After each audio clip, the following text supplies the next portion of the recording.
South Florida. Miami FC, Tampa Bay Rowdies.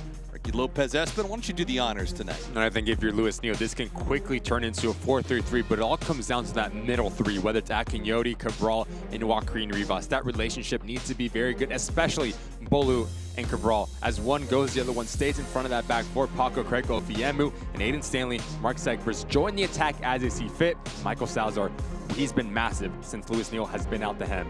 Mid-30-year-old coach Nicky Law steps in as the interim coach right now for the Rowdies, and they have not missed a beat. The deployment for them here tonight. And it's going to be very interesting. I asked Luis Neal, an inexperienced head coach, he says doesn't change much because Tampa Bay Rowdies are such a well-worked organization. But I think we talk about fluidity, whether it is Charlie Dennis, whether it is Jordy playing centrally. LaCava might pop off to the front line. It might look in the back four, but it all comes down to the movement of Josh Perez, JJ Williams, and Cal Jennings. You talk about a three-man punch, a three-headed monster going forward, and they're going to test the shape of Miami FC. Should be a lot of fun. Glad you could hang out with us on a Saturday night. There's the man of the hour, Joaquin Rivas. You're going to have a lot of eyes on him tonight because of the damage he did last week against Hartford, albeit it was on the road against his subpar team.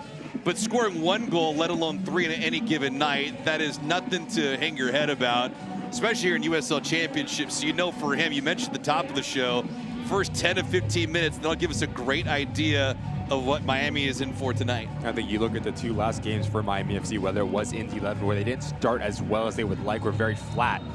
Last time out, full guns blazing, and how quickly can they start here at home in front of a very good Tampa Bay Rowdy side? Tampa Bay moving from left to right on your screen, Miami FC from right to left. Glad you could hang out with us on a Saturday night. Comfortable with the temperatures at 86 degrees, humidity at 66%, no chance of rain. Not yet anyway. For the players, they have forged on, and for Miami FC, they're looking for redemption. They got beat up a little bit when they played at Tampa. You go all the way back to April the 8th when they were outclassed. Tampa jumped on them early. Couple goals, the first 55 minutes worth of action, and Nicky Law and company. They had no problems then. Of course, it is a different Miami FC team now compared to early on this season. I mean, you look at the last 4 games for Miami FC, 4 wins and 1 loss. A team that is firing on all cylinders because they have eyes for that playoffs. Like I said in the open, outside looking in at the moment. So big opportunity for the home side to pick up another 3 big points. But it was interesting on that note because when we talked to Luis Neal a few days ago, he feels like all these matches now are must win because you can't settle for one. And if you get any kind of a dogfight and you lose 3 points from a winning position, you're not going to make up that ground with only a handful of games left in the regular season. Connor Sparrow, so far this year, he's been fantastic. 13 victories, 4 losses, and 3 defeats. Segbers on the approach, holding his ground. Pulls the trigger, that one trying to go short side. Misses the target. Just so opportunistic from a right back position. Picks a pocket of Guillen, and it's ongoing. Head down traffic, but he looks off this run from Michael Salazar. I think he makes 2 decisions, whether it's playing into the path of Michael Salazar or sweating this ball into Joaquin Rivas. Elects to go by himself, but always going to go wide, never testing Connor Sparrow. Really unfortunate there for Segbers not to put that thing on target. As you mentioned, just giving an idea of Sparrow, something to think about. Because that shot had plenty of velocity on it. And I think you look at Connor Sparrow, he just gives you the ability just to play out of the back. A goalkeeper that's just so comfortable at his feet. People in Miami FC know him extremely well. And we got a lot of cross-state love too, right? We got folks from Tampa Bay, Orlando, Sarasota. They've all come down here to South Florida. So we're going to have quite the scene here tonight in South Beach. There's always that little bit of an extra motivation when you're talking about a rivalry match. Bragging rights close in proximity. See how it's all orchestrated. That one off the crossbar. Rebound, that one won't go either. Zendejas looking for it. Early outcome, it goes to Miami FC, but a highlight reel play early on. Just no one closes down Charlie Dennis, and you talk about the resurgence of Charlie Dennis, 8 goals, 2 assists on the year. You give him that time and space, about 25 yards out, he can make you pay. Just gets denied by Zendejas' post, and how that ball does not end up across that goal line is beyond me, but give credit to FMU. Does a double down to do his defensive duties and deny the Rowdies an opening goal. I am almost shocked that that one didn't ring off the crossbar and off the backside of Zendejas into the net. Into the 4th minute, and already Miami FC in a little bit of heat. Just a bit of a warning sign now for Miami FC. Whether you are Paco Craig or Ben Ofiemu, you have to step off your line. Where Akinyoti, Gabriel Cabral drop down. You can't give time and space to the Tampa Bay Rowdy side because they're so good and they can make you pay. It was almost like having a shot of Cuban espresso right there, Ricky. It's exactly what it was off the crossbar. Zendejas so far this season, his numbers are pretty good now. Moving up the board too, 6-5 and 7 save percentage, right around 76, and the goals against at 111. But he has played much better in recent weeks as Joshua Perez, kid from Los Angeles, who's down the deck right now. Speaking of which, got the injury report right now. Injuries have been a part of it all season long. It's brought to you by your Volkswagen dealers of South Florida. Check out local offers at vwflorida.com today. Curtis Thorne, Moises Hernandez. Hernandez nursing a bad hamstring. Team would love to get him back sometime soon. And oddly enough, Nicky Law does not care about injuries for anybody else because his team has been hampered by them all year. Just look at the formation that the Rowdies are playing, trying to create overload centrally. But I talked about it in the open. If you're Bolu Akinyoti or Gabriel Cabral, you have to be very good and disciplined at your defensive duties. You can't get caught ball watching because you have Jordy, you have Dennis, and then you also have Perez coming centrally. A lot of options for Nicky Law in terms of just breaking lines and getting on the ball for the Rowdies here. So the Rowdies, one shot clanging off the crossbar from Dennis, and the rebound, nobody in the yellow kits here tonight able to knock it in.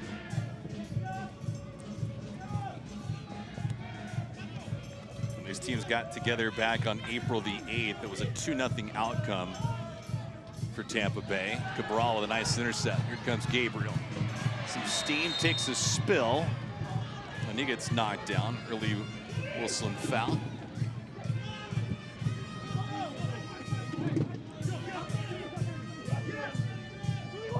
Cabral's been a big lift to this organization ever since he came on, making his 10th start of the season in 14 matches now. It just gives him a different look centrally. A calming presence, the ability just to break lines with his passing range, but also dictate tempo and pull the strings from a deep line position. Talk about Louis Neal, the technical ability that Gabriel Cabral has at his disposal. Massive part and massive addition into the lineup for the home side. Aiden Stanley, Velo had a foot on it, but could not control it. Intercepted. Back in the fluorescent kits comes Tampa Bay. Rowdies so far this year, goal differential is pretty darn good at +18. 41 goals this year, 23 that they've conceded. But it's interesting, Ricky, because you look up and down the scoring sheet for them over the course of the year, it feels like everybody gets into the act for Tampa Bay. They're not a one-trick pony. Not to say that Orange County is with the Milan Olaski, but you know who's doing the damage for a team in Orange County. It just gives you a luxury to have for Nicky Law. Whether it is J.J. Williams with 10 goals, Kyle Jennings with 9 goals, Charlie Dennis with 8 goals, Macava on loan for Inter Miami, 3 goals, but he just gives them a different look going forward, another weapon. So defensively, it's a big challenge for Miami FC because you have to be aware about where every single one of these players are and the communication and passing players off. A bit offsides there for Michael Salazar. Doesn't hurt but try. Salazar, the New Yorker. This is an interesting mix too, because if you thought at the beginning of the season that this combination of 11 starters would not include Kyle Murphy, you'd probably ask a man saying, well, what's wrong with Murphy? That's what you want, and also you want the competition, right? Because whether it's Monday through Friday, positions are up for grabs. So who's going to show out on the training ground and then really get that reward once game day comes? I'll tell you what, if you're Louis Neal, you have Michael Salazar scoring at a very high rate. Joaquin Rivas, 6 goals on the year. And then Kyle Murphy, you get him confident around that 18-yard box. It's a whole different animal going forward for Miami FC. Salazar looking for it. Telfer let this thing go out of bounds.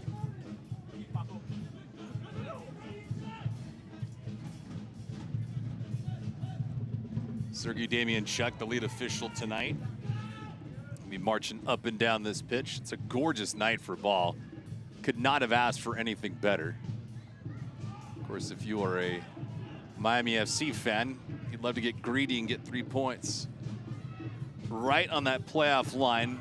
No margin really for error either at this point in the season. Dennis, who had a shot going off the crossbar, and then 8 goals this year. Doing so in 24 matches, making 25 here tonight.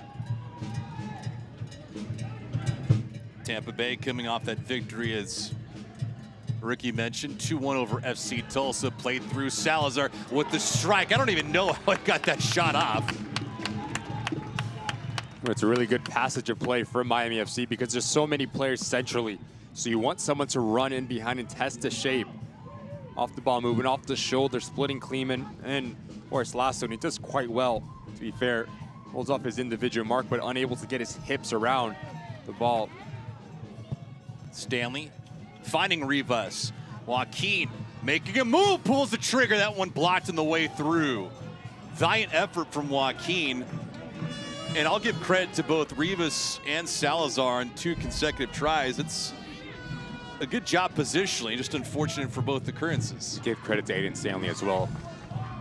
The quality just to pick up his head and put this ball on a platter. But if you're Joaquin Rivas, yes, left-footed by trait, but there's so much real estate to cut it onto your right foot. You open up your hips, have eyes for that far post. It's a lot of pressure on Connor Sparrow. JJ Williams, Forrest also do extremely well to close down the space. Fans in attendance here tonight making their way from Tampa or St. Pete. It's about a 3.5 hour, 4-hour drive. If you want to jump on Amtrak, 5 hours. That's a comfortable commute, depending on which path you take.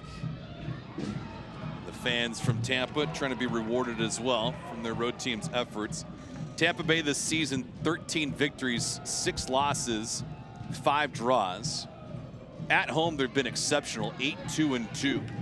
On the road, they're okay, 5-4-3. Miami FC, 7 victories on the campaign, 10 losses, 8 draws, good for 29 points. Just about 500 at home, 4-4-5. This should be offside against Telfer.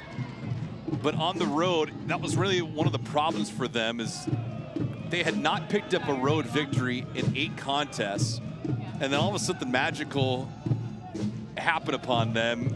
Played at San Antonio, scored an early goal, and then lost a player in Paco Craig because of a second yellow card, and they won that affair 1-0. So now they've won 3 road contests on the year. They're 3-6-3 away from FIU Stadium, and that really salvaged their season just to put them in any kind of playoff picture.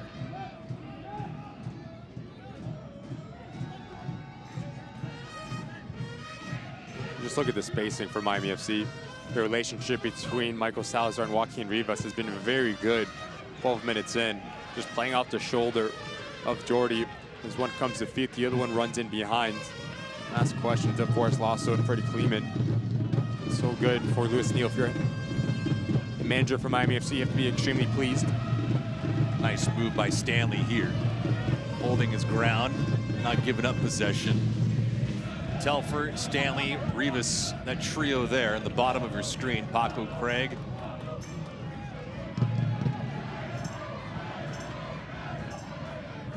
Miami FC has been doing this the second half of the season. Every buildup they've had has been methodical, and they've had some payoffs as well. Telfer takes a spill. Dennis there in the intercept.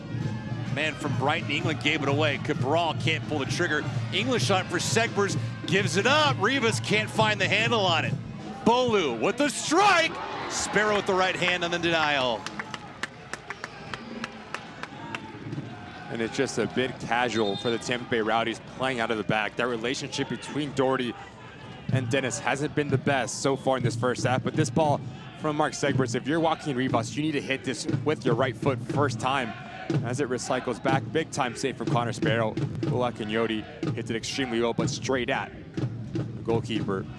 It's just little instances, David. Yeah. We talked about Joaquin Rivas. Yes, you're left-footed, but just get your hips around it, get that near post and see what happens. It's a brilliant little cutback ball because the back line for Tampa Bay Rowdies, they're retreating, so the real estate is top of the box. Joaquin Rivas just doesn't need a second invitation to pull the trigger.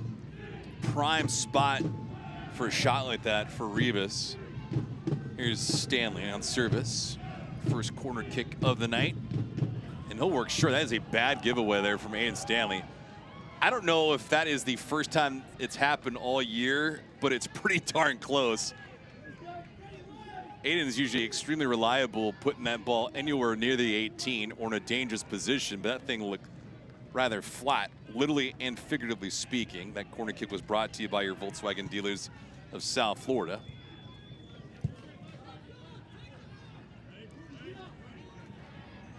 Tampa Bay without Leo Fernandez. He's done for the season because of an Achilles. Lewis Hilton,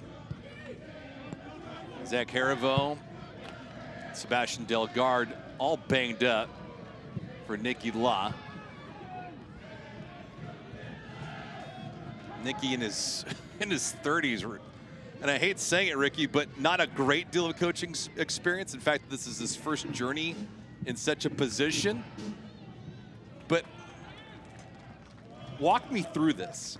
How does a guy like that, who has played and played last year professionally, just walk into the organization, take over the helm, and say, hey, I got this? I think it talks about the confidence and maturity of him, not only as a player, but in the locker room as well, right? You talk about the Tampa Bay Rowdies as a whole. Yeah.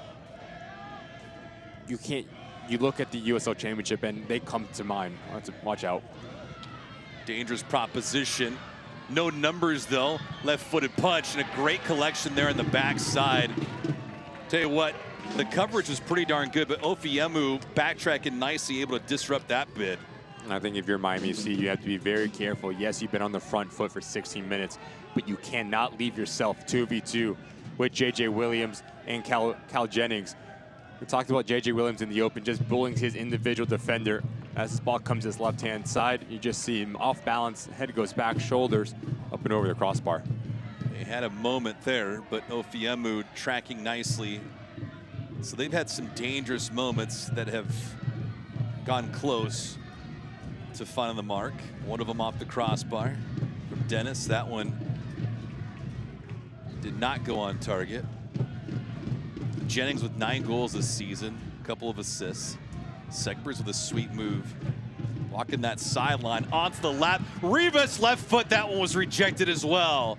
Lasso got in front of it. It's the 3rd time now in the first 15+ minutes that Miami SC has had a bid close, but disruption from the back line of Tampa. But again, it's a bit shaky for the 2 center backs of the Rowdies, whether it is Forrest Lasso or Freddie Kleeman, not clearing their lines and giving a second bite at the apple for players like Joaquin Rivas.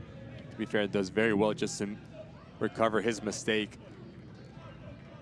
And I think if you're Nicky Law and Lewis Neal, with very good defensive units, you're talking about you don't want them to be exposed. You don't want them to have man-for-man. You always want to be a +1 in your defensive structure. And I think for both sides, it's been lacking just a tiny bit early in this first half. Neither team had a midweek affair, so the legs, I guess you could say, are rather fresh. Loosely speaking. There's Antley. Connor gave it up. And there's Dennis.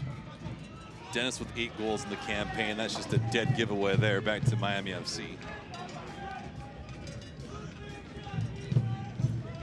We will be scoreboard watching throughout the entire night. USL Championship. The breakdown of schedule after this one, Miami FC is going to have a date with Detroit. They have Pittsburgh, Lou City, Birmingham, Hartford, Charleston, and then they close out the year with Sacramento Republic. That's brutal. I mean, you can take your pick of the litter. Watch out here.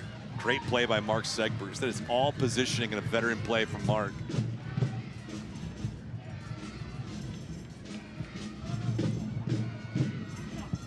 That one a little too hot to handle for Telfer. Can't sprint to get to it in time.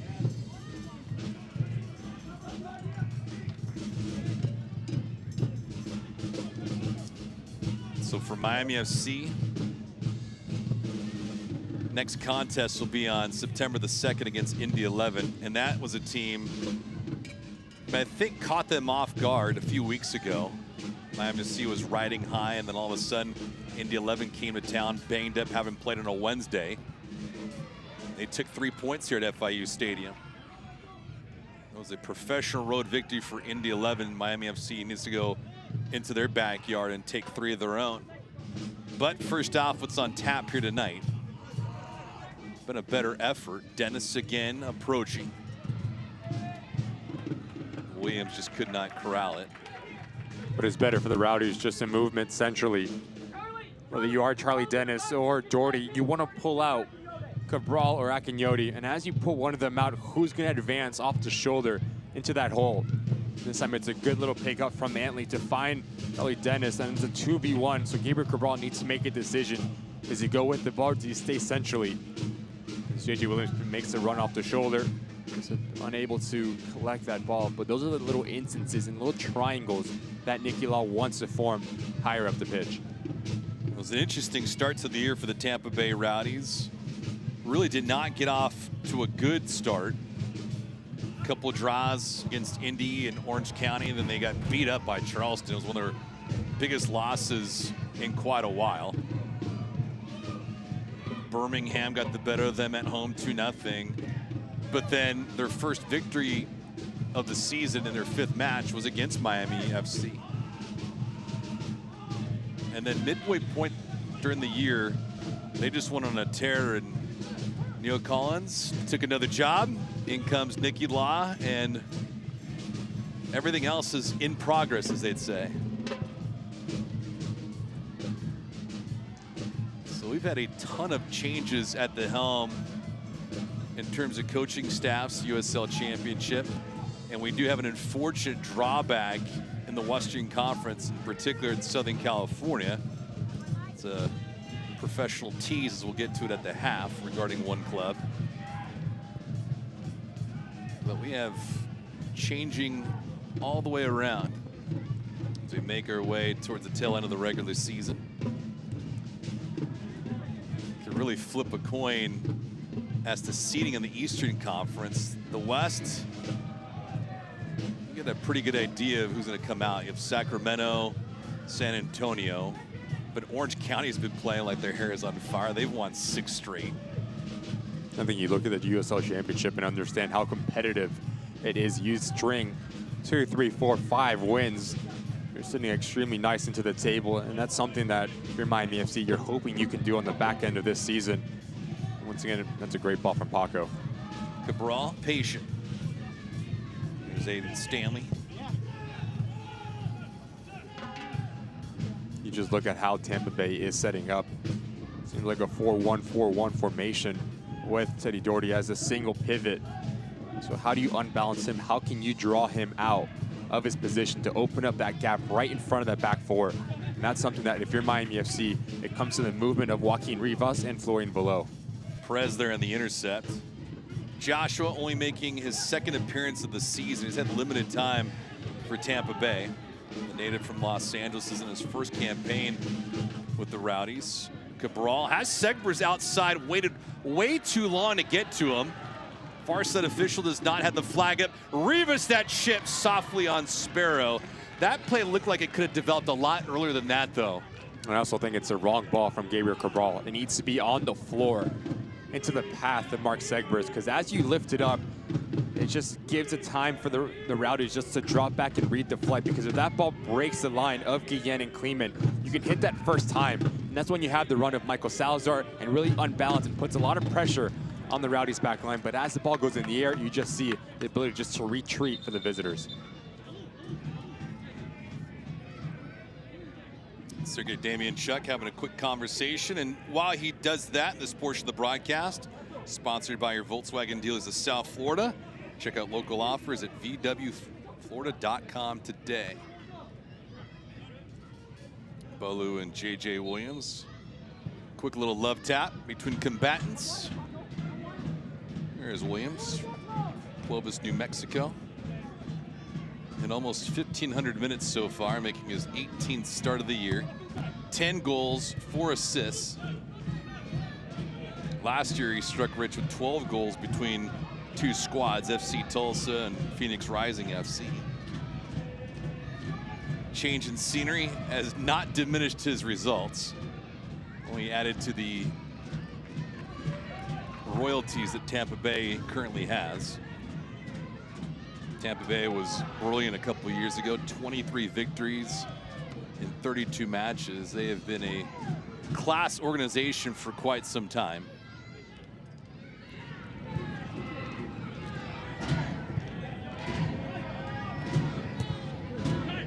Stanley knew as soon as he tried feeding that, gave it up, but a sharp play there and an intercept. Salazar looking for Rivas. Here's Joaquin. Below's on the left-hand side. Segber's trailing right-hand side. Segber's tries to play that one through, no dice.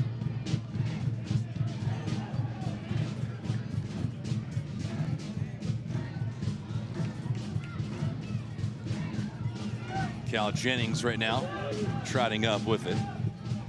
Jennings with 9 goals in the season. So you look at the potential up front.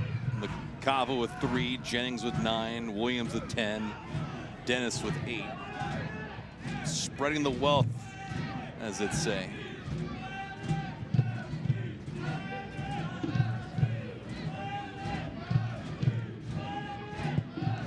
'25th minute. What are your impressions so far, Ricky? I think it's been good for the home side especially. They're the one taking the game to the Tampa Bay Rowdies, but you talk about a team that knows how to grind out results, especially on the road for the Rowdies. You need to punish them. You get a chance, because the longer that this game is 0-0, it gives the hope with the game changers that Nicky Law has at his disposal on that front line. And it all is going to come down to moments, because the quality is there for both sides, but who's going to manage those critical moments for the remaining of this first half, but also the whole 90 minutes. Yeah, one of the strengths of Miami FC this year has been the first 15 minutes. They've scored over 10 goals in the first half. But I'm talking about moments. These little moments for Miami FC, a couple things need to happen. This run from Florian Below is spectacular, but if you're Joaquin Rivas, you need to get on your bike and make this run. And another thing for Joaquin Rivas, you need to draw in Guillen. As he steps to you, that's when you play into Mark Segbers, and that opens up another opportunity for Michael Salazar to get in behind Forrest Lasso. But it's all about the trailing effect. As one thing doesn't happen, the other things get on pause. That's a slow instant. But if you're Miami FC, those little instances and those little opportunities, you need to be a bit more clinical. I need to get someone to get you a telestrator and a slow motion clicker. We could get one of those for you, Ricky. You got that kind of pull around here. But that's great insight, because the pass goes right to the foot, but it doesn't go where he should be in that situation. Benefits of an experienced pro. That's a that looked pretty delicate right there for Paco Craig. I think he got away with a foul there, just outside the 18 too. Challenging pass. Nice job though by Rivas to get a toe on it. I think if you're Nicky Law, you want to get that relationship but just a tiny bit more involved. Whether it is Cal Jennings or JJ Williams, charge of the ball. 27 minutes in, we haven't seen them as much as you would need if you're the Rowdies. There's certainly more of a level of desperation from Miami FC here tonight. Not to diminish the efforts from Tampa. Tampa could comfortably walk away from this match, even if they play to a draw or lose, and they're in a healthy spot. Miami FC, no way. Rowdies, 44 points, 15 in front of Miami FC. Great idea. Unless everyone on the pitch is blind, that is an offside. You talk about the experience from Forrest Lasso as well. Just that little half step to catch Michael Salazar offside. Really good defensive positioning and movement from Forrest Lasso.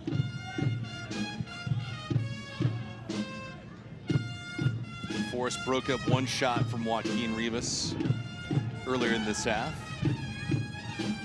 Ofiemu and errant pass almost went into a dangerous spot. Telfer trying to settle it down. Antley comfortable enough in front of it to take it away and then give it back.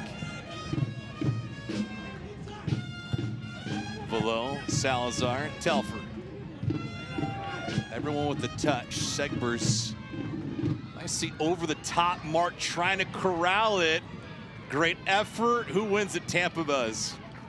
A really good work there from Jake LaCava to drop back to his defensive duties, not once but twice.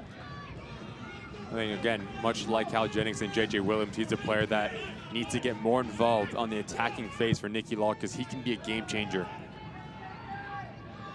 Here's Jennings with some space.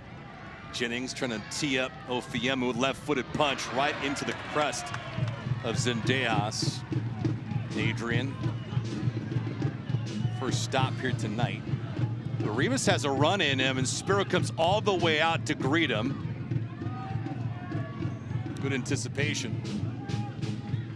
And as this game is opening up, you can just see on the front end of it, Ofiemu just barking at Mark Segbers to drop back, leaving the two center backs exposed. But give credit, Ofiemu stays like for like with Cal Jennings, cuts down the angle, straight into Zendejas' arms.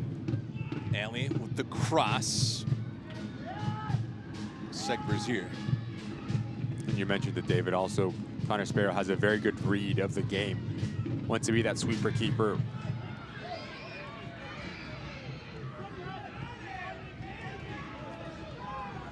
Below Rivas Salazar, 3v5. A little too cute there. Back the other way. Jennings was asking for it. Right side, Perez. Josh took a step back. Ping-ponging around. See if Zendejas can get to it. He can't.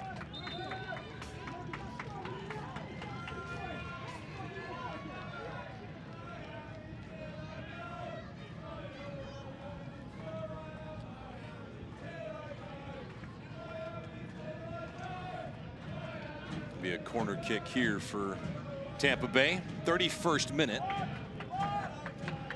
Everyone been working hard. Charlie Dennis. First season with Tampa. Spent a little bit of time with Oakland. He scored 4 goals with the Roots in 34 matches. So to say that he has found a home in Tampa is an understatement. Do have word that a hydration break is imminent.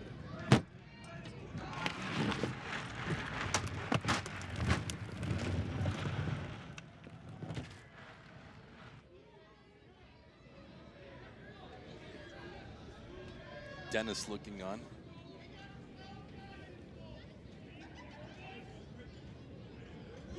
Not sure what the stoppage is for at this moment. Your guess is as good as mine. Anyways, back to Dennis here. Service, nice job by Zendejas. That was almost an instance 2 weeks ago against Indy 11 where he tried punching it out as opposed to using his full hand to swipe it away. Maybe he learned his lesson.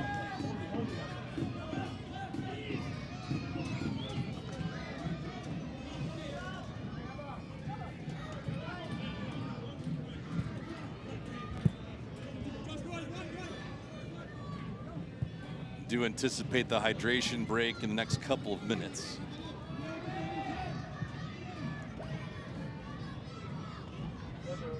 No changes on either end. It's been a pretty free-flowing first half of action. One shot from Dennis goes off the crossbar. A couple of chances by Miami FC have just missed the target all the way. Segber's one of them. This one played through, finds a seam. Rivas and Spiro comes out. Highway robbery. As Velo barreling in, but the service exceptional. He starts on his right-hand side and he comes centric just to overload Forrest Lasso and Freddie Kleeman. Brilliant ball in from Gabriel Cabral. We talked about his technical ability and vision. Great first touch out of his body, but even better save from Connor Spiro. A plethora of options for Florian Velo to go up and over near post. Laces through the ball, even better save from the goalkeeper. Cabral with the right foot working long. Telford tried climbing up for it. It's so used to calling Joaquin Rivas in recent weeks on the ball. Velo really not known for his delivery. And now we have a hydration break in the 33rd minute. I do think if you're Louis Neal, just a movement as of the last 5 to 10 minutes has gone up just in terms of quality, whether it is Florian Velo coming centrally, Ryan Telfer, and Joaquin Rivas. That balance underneath Michael Salazar really asking and causing a lot of problems for Tampa Bay Rowdies and for Nicky Law. I just think you just need to get on the ball just a tiny bit more. impose your will on the opposition, and it starts with really Dennis and Jordan Jordy just taking this opportunity by both hands and playing on the terms that the visitors want to play on. We got a moment. Select, the official match ball supplier of the USL Championship and many elite leagues throughout Europe. Visit www.us.select-sport.com for the latest Select products, specials, and more. Select, the player's choice. Hanging out with Ricky Lopez Espin on a Saturday night in South Beach, Florida. When you were a player in USL Championship and you got to the middle portion of August, what was your feeling? What was the thought process for you? Were you getting close to the finish line, or did you just feel like, man, my legs are tired? I think now, the way that football has progressed with the periodization, understanding, because all these players have so much data on them, right? You all wear GPS, you have a heart monitor, so the recovery is so much more raised as of late. So yes, there's going to be tired legs because obviously they're human, but they're also professional athletes, and they understand that you should be able to turn around in 3 days and play a game every single 3 days, right? But I do think for these players looking at the finish line, understanding that you want to be playing relative soccer and football as playoffs are coming around the corner. So this is when the excitement starts to come for Miami FC. It's a sprint to the finish line to get as many points as you can to make sure that you're in this top 8 of this Eastern Conference, to make sure that you're playing football in October, because that's when it really matters. And for the Tampa Bay Rowdies, yes, you talk about Nicky Law coming in, probably not ideal halfway through the season. It's an opportunity just to really get that rhythm, to understand how he runs his camp, those little things that might be different to Neil Collins. So again, a lot to play for both of these sides, but these are the games that you want to play in because, yes, it's a rivalry. Yes, it's the Eastern Conference, and it's also bragging rights on the line as well. Yeah, it's huge. And for Tampa Bay, they want to make sure they solidify a first-round home playoff game. We saw it in several different ranks of competition. This one sprung loose, and Tampa immediately out. Jennings had a beat on it. Now the reinforcements come, but Jennings, the left foot, great stop by Zendejas. Can he get the second one? No. Cal Jennings, after the hydration break, had a step, did not give up on the play. Off the bar, rolls in. And Tampa Bay with the advantage, 1-0. What a response that's coming out of the hydration break. And talk about the balance on the front line, whether it is J.J. Williams coming to feet. Cal Jennings gives you the ability just to stretch and to create something out of nothing. The way that he gets his hips around this ball to keep it on target. Now that ball didn't cross the line. J.J. Williams is there to clean it up. But on first instance, I thought that goal should go to Cal Jennings. Unfortunate, we don't have a goal cam, and right now it stands with Jennings in the 36th minute. But Jennings really lining up that entire back line for Miami FC.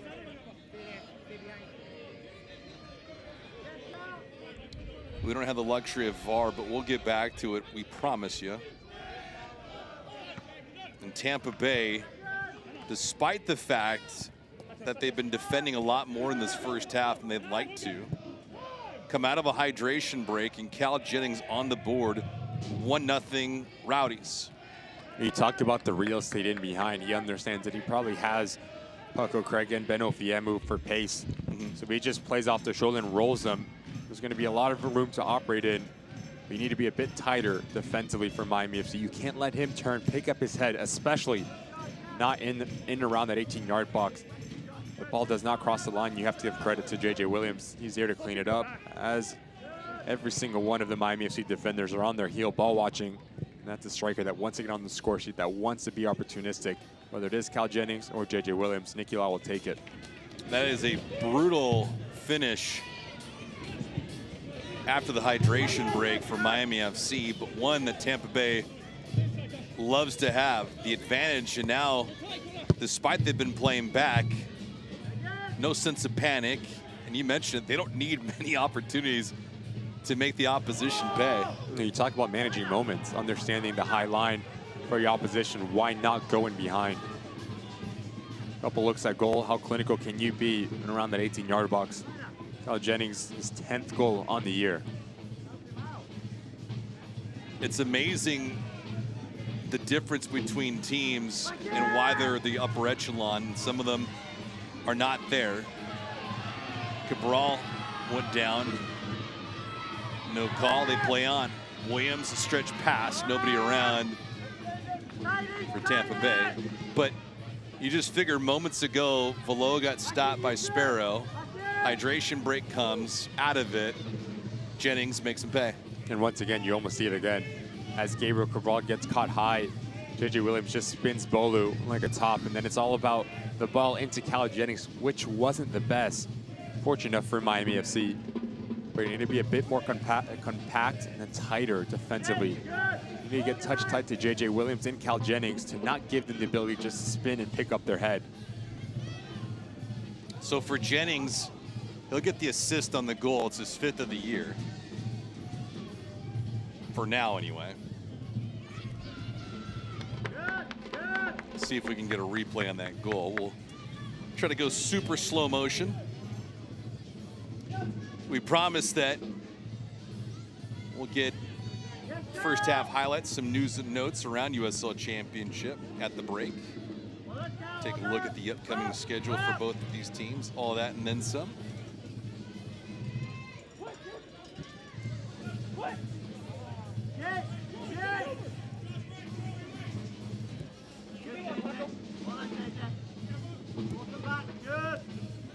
'41st minute.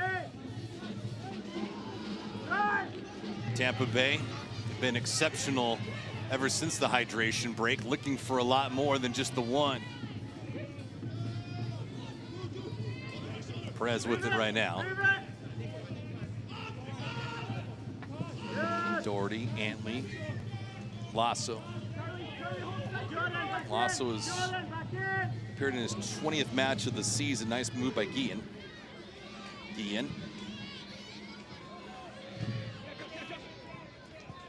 Had the right idea, but lands in no man's land, and will be a throw-in for Miami FC. Charlie!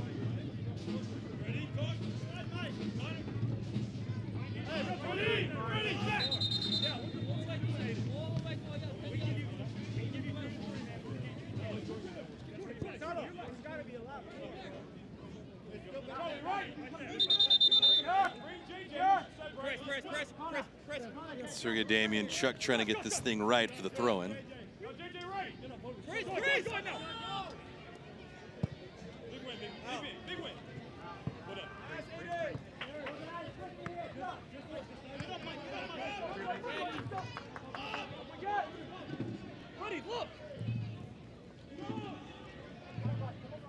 So Sparrow with a big stop, hydration break comes, and then Cal Jennings, we think, has a goal, right, Ricky? We're gonna close up on it once again, but it's just having so much difficult time for Miami FC, just playing direct into the front line of the Rowdies, whether it is Cal Jennings or JJ Williams.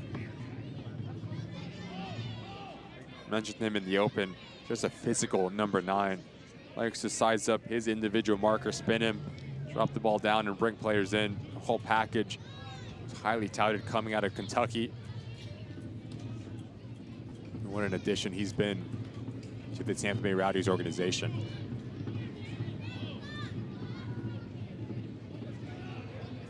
You mentioned it, just being heavy on the ball. He's 6'4" and 201 pounds.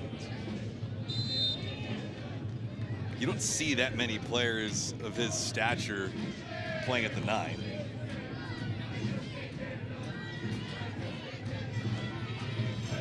Dennis, he'll take it. Stanley rises up. So with the hydration break, we're thinking 2, maybe 3 minutes of stoppage time. We'll wait for confirmation on it. Salazar, and all the way onto the opposite side. Rivas and Velo, 2-man game here. That one headed away by Lasso. That'll result in a corner kick for Miami FC. I think those transition moments for Miami FC need to be a bit better in terms of just raising the tempo and going a bit quicker. Great ball in from Michael Salazar. He won a very dangerous set piece. But as the Rowdies try to overextend themselves and overload on the attacking phase, it leaves themselves extremely vulnerable going back the other way. So those moments, you need to be a bit more clinical from the home side. Corner kick brought to you by your Volkswagen dealers of South Florida. See if Stanley's approach is better than his last attempt, which is rather feeble. 44th minute. Miami FC looking for an equalizer now. Craig. Pretty decent swim move, called for the foul. There's a lot of things in this world happening right now, and consumers like myself want some level of control. I am a solar development project manager, and I get to be on the forefront of the best technology to produce clean energy. We've transitioned from foreign oil to natural gas, and we're moving responsibly towards solar, battery, and green hydrogen, and this will all ultimately bring savings to the customer. I know that FPL is looking at other ways that down the line will reduce my bill. We can be less dependent on oil, and the future is bright. Back to the action here, 45th minute. It'll be 2 minutes of stoppage time.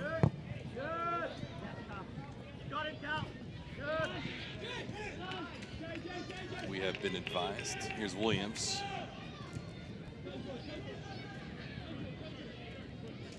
I feel like there should have been a reward for Tampa in this first half. They had a shot go off the crossbar and a couple of other dangerous moments. Cal Jennings made it work. Goal in the 36th minute. Perez. Jennings again, looking for some real estate. Plays this out wide. Really put Miami on their heels if you score a second goal here to close it out. There's the fourth official, giving us the indication of 2 minutes. So Diaz, oh, he had the right idea with Salazar, just too long.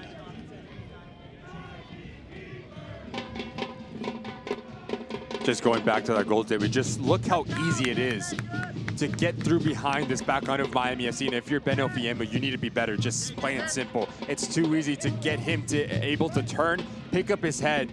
And as this ball takes a second hop off the post, I think right there it goes over the line. JJ Williams, no mistake about it.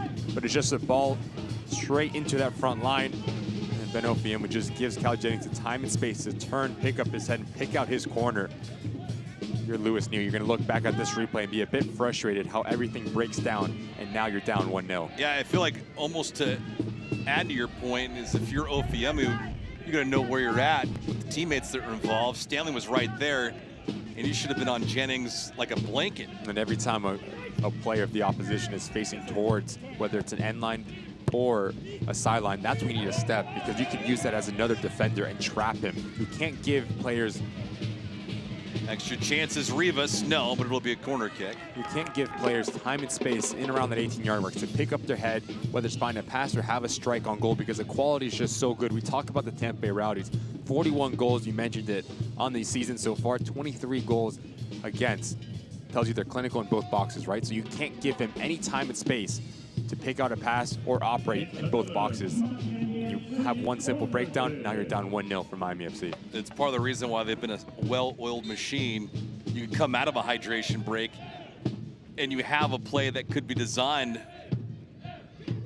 Cabral, the header, no, just missing there, Paco Craig. A valiant effort, but that will conclude the festivities here in the first 45 minutes of play.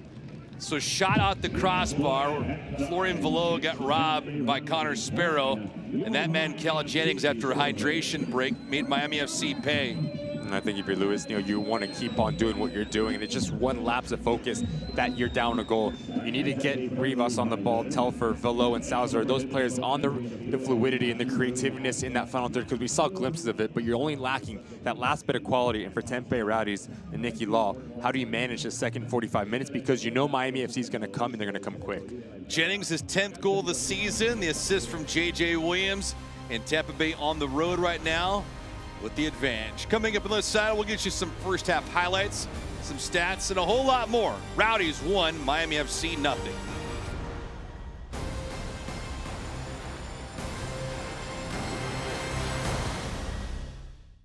No one was born a hero. It's an everyday journey. There are no shortcuts, no days off, no perfect scenarios. Things won't always go the way you expect. But overcoming challenges is part of the game too. Your time is now. When passion runs through you, become your own hero.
At the break right now, Tampa Bay Rowdies are a goal from Cal Jennings in the 36th minute, leading Miami FC by a score of 1-0. Plenty of scoring the other day. Miami FC once saw the Miami Marlins play a game. Ben Mines, celebrity first pitch. Ben, take it away.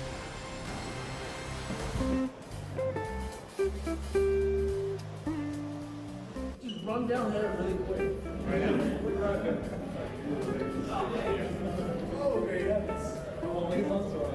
I got nice fever.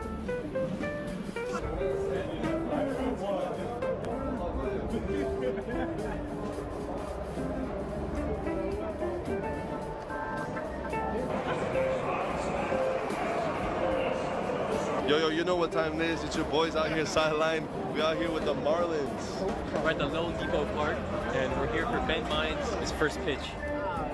Yeah, you about to take the whole go. Give me a practice round. No, I'm good. I got this. I got this. Yeah, if I miss, I gotta miss high.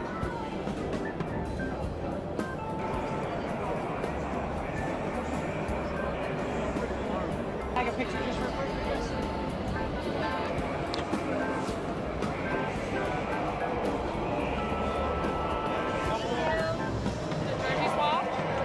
And then after the jersey swap, that's when we're gonna do your first pitch. Okay. Where do people usually stand on the mound? They try to go like in front of the actual pitchers now. Okay. It's usually bad luck if you step on it. Okay. Or if In you're front of gonna the do, mound? Like, yeah. In front On of the grass? mound. You can do it on the grass if you want. Okay. If it's bad luck, I'm not gonna step on it. I can't disrespect the game like that. I'm nervous, but you know I'm ready. I'm ready. Did you practice before today? I practiced a little bit. I'm more used to throwing a football though than a baseball. It's almost the same thing. Same, but different. Finger on the laces. On the laces or across? That's how they change up the pitches. That's what I thought. Where are you from? I'm from Connecticut.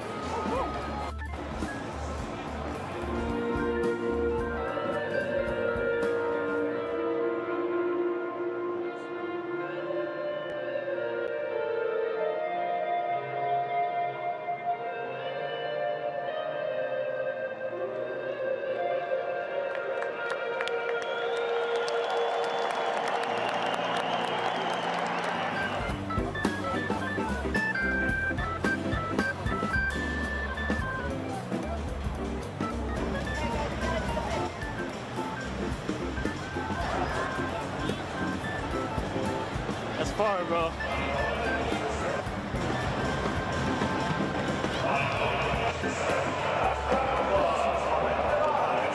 Hey, boss. That was a good catch. Appreciate it, boss. Yeah. Appreciate it, boss.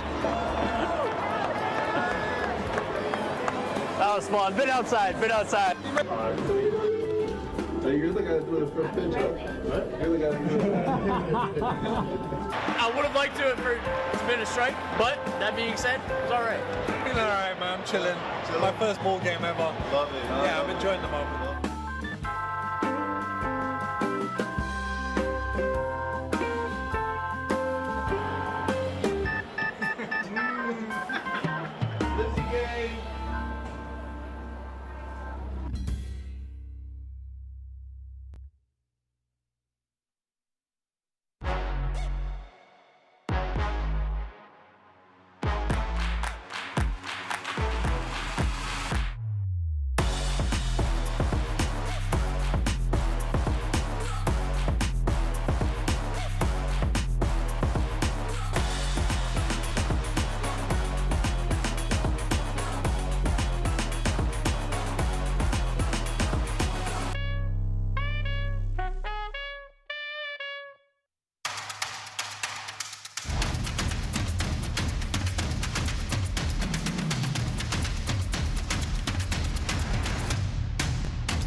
We all have goals. But let's be honest. Most of us aren't going to be professional athletes. But if your goal is to finish your degree, we can help. Come to a university that puts your goals first. Bellevue University, your partner in finishing goals.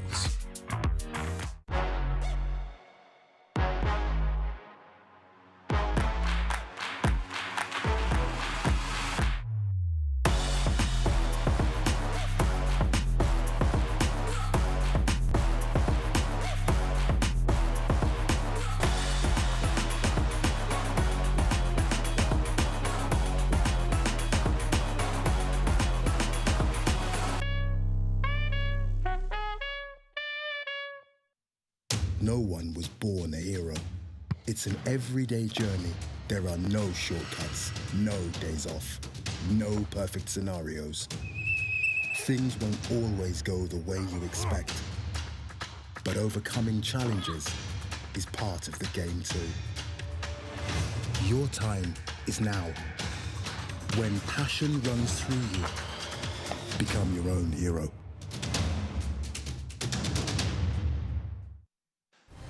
Back here at FIU Stadium in South Florida, Tampa Bay Rowdies got a goal from Cal Jennings, and right now they have the advantage 1-0 over Miami FC with Ricky Lopez-Espin. I'm David Gascon. Thanks for joining us tonight as we take a look around USL Championship with some news and notes and some unfortunate words coming out of San Diego. Yeah, very unfortunate for USL Championship because we know how much the community of San Diego really opened with arms with the loyals, so they're going to be missed. And how can they end up on a high note? That's going to be something for Nate Miller. And then 10 years anniversary for Sacramento Republic against a hot Orange County. That's something to tune in 11 p.m. on ESPN Plus. And then we talk about the playoff push, 49 days until the regular season concludes. And the final is going to be determined whether it's November 9th, between that and the 13th of November. Pretty wild. Season started a few months back, and as we get into it tonight, what's on tap, and also looking forward to the days to come. But San Diego and RGV, San Antonio and Pittsburgh, that's going to be a great matchup at 9 Eastern. I think that's the one that you highlight out of this slate because it's going to be very interesting to see how Bob Lilly and company deal with Alan Marcina and San Antonio. We know how good they are at home. And Sacramento Republic, they host Orange County. That's the one we just mentioned. That one's going to be a really intriguing one as well. Yeah, Orange County has won 6 straight. Las Vegas and Phoenix Rising, also a rematch from earlier this season as well. So that is what's on tap for the USL schedule here. All of it on ESPN Plus. We'll have some other highlights, some stats, and a whole lot more when we come back. Tampa Bay 1-0 over Miami FC. We shall return.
This broadcast is brought to you by FPL. Learn how FPL is investing in Florida's future at FPL.com/value.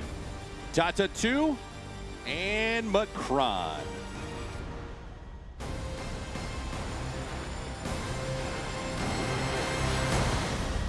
First half highlights, 45 minutes in the books. And first up, Ricky, we had some early drama from Tampa. Charlie Dennis just picks up his head, says, no one's going to close me down. Why not have a go? Just rattles that crossbar. He hits it so pure and so clean. Nearly so that the Tampa Bay Rowdies find the equalizer, but it's going to be who's going to take their chances getting themselves into that final third. If you're Joaquin Rivas, this needs to be a first-time strike with the right foot. As this ball recycles back, big-time save from Connor Sparrow, Bola Coyote straight at the goalkeeper, and then the game really changed when keepers made saves, inability to finish their chances. Lauren Below, I think he should do better. He knows he could do better. Straight off of the hydration breaks, just like Nicky Law drew it up. Ball into the straight down the center of the field, but you need to be better defensively. OPM, you cannot let Cal Jennings pick up his head, twist and turn with the space and the real estate in around that 18-yard box. And as his ball hits off the second post, I think that's when it crosses the line. JJ Williams just smashes it back into the net just to make sure. We talk about taking your chances. Who's going to be more clinical in around both 18-yard box and its spin, the Tampa Bay Rowdies? I got to imagine Lewis Neal was livid after that goal being conceded. First half numbers brought to you by Takes. The shots, 9-6 in favor of Miami FC, but they had a couple of them that just weren't even on target. So what do the numbers tell you? Not much. I mean, you talk about, yes, you want to be possession-based, but what do you do with that possession? You can have possession with a purpose, and I think that's what, if you're Lewis Neal, you don't really play into the stats in that first half. It's all about managing moments defensively, keeping everything in front of you. Too many times, whether it was Paco Craig or Ben Ofiemu, they were getting exposed with the ball and the run of Cal Jennings. But there is transition moments. I think if you can be a bit more ruthless going back the other way, you can catch out the Tampa Bay Rowdy side. So if you are Lewis Neal, what do you say to the guys before they come out for this second half approach? I think you keep doing what you're doing, just be a bit more compact. And I talk about the two center backs because yes, you want to press high and you want to stay compact, but if you do that, you cannot let Cal Jennings or JJ Williams spin you, because then there's so much room to operate behind you. So again, if you're going to play a high line, you need to be very good 1v1. When you say spin certain defenders or roll them over, what does that actually mean when it comes to, in layman's terms, with the back line of Miami FC? I think, look, if I'm going to be touch tight with you, you're not going to play in behind me, right? Whether it's the ball or the player, but it's never both. Yeah. Too many times it was Paco Craig getting pulled in, and then what happens after Paco Craig? He needs to spin around and face his own goal, and that's nightmare for any defensive unit. And I think those two little things for Ben Ofiemu and Paco Craig, but also it needs to be communication. You can drop down Akinyote and Gabriel Cabral to clog those passing lanes into those two strikers, and then you can have the ability just to cover and provide that coverage back. I do think it needs to be better on both sides for Miami FC. And I think to your point too, because Tampa Bay is not really flooding one side of the field, which should allow your defense to recoup. I mean, how many times have they just played essentially just a ball over the top into Cal Jennings and just calls, watch out. Cabral nearly got it back. Nice play though, tapping it around. Doherty with a great breakup of that play.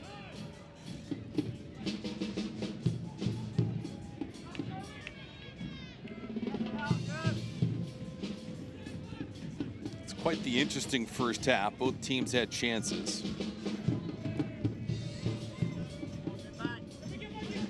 Miami FC, 29 points coming into tonight's contest. Now they're searching for at least one. And we will keep an eye on everything that is USL Championship. Loudoun United leads Indy 11 right now 1-0. So that's a little bit of a help. But you can only do so much in terms of scoreboard watching. You need to help your own cause. Dennis, rather weak, telegraphed that pass. Nice job by Segbers. Cabral, Velo, push forward for Salazar. He's got a step. Salazar can't control it. Nice job of the last second by Forrest Lasso. Yeah, last ditch defending effort from Forrest Lasso because Michael Salazar is in.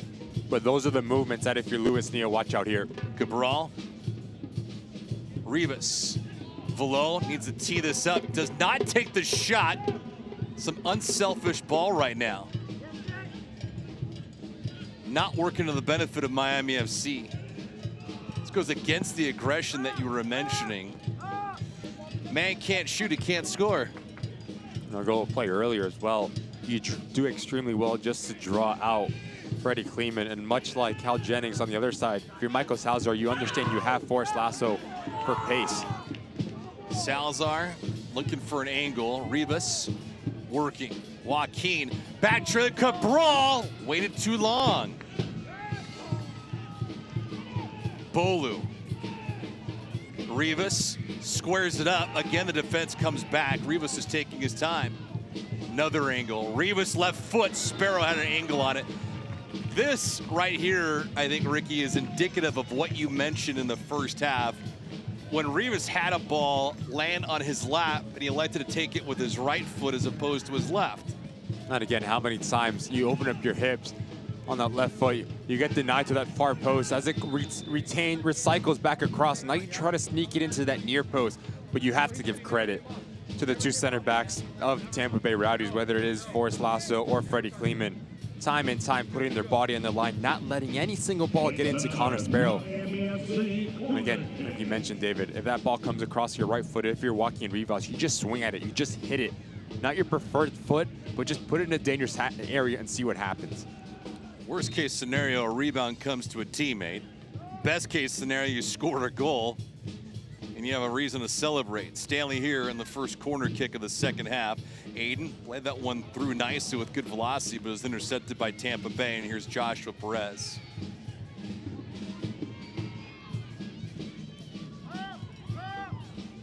Zendejas.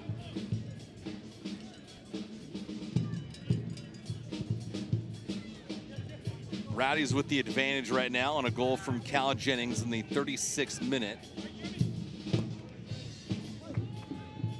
This has been almost 50-50 in terms of aggression by each club and moments of brilliance. They've been some unselfish play here in the second half by Miami FC that's prevented them from putting additional shots on goal.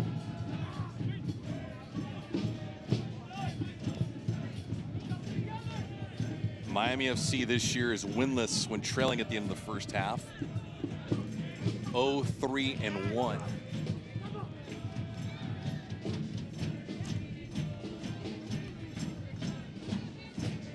Next matchup for them is on the road at Indy 11.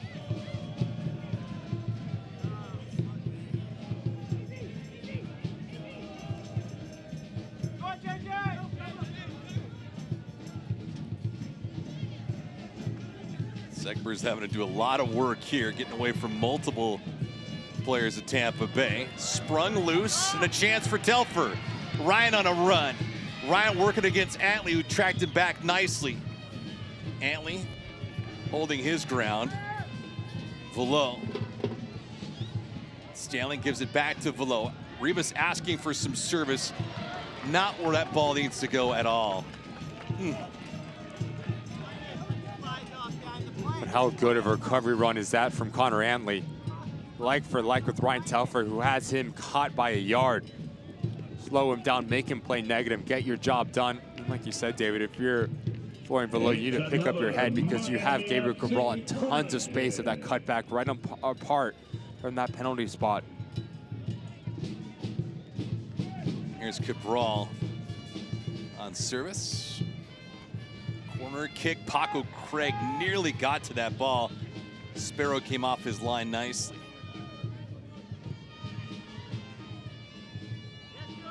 Rivas, good hustle. Joaquin scored 3 goals last week in the win against Hartford. Love to take one of those away and bring it into tonight's contest. Telford.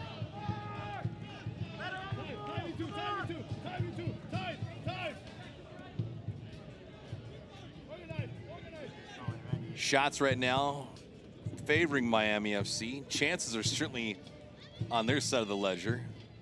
When you look at expected goals, if you're deep into analytics, Miami FC closer to a goal than Tampa Bay is. Rowdies only at 0.28. Miami FC at 0.59. No, that doesn't matter. That's a poor pass by Velo.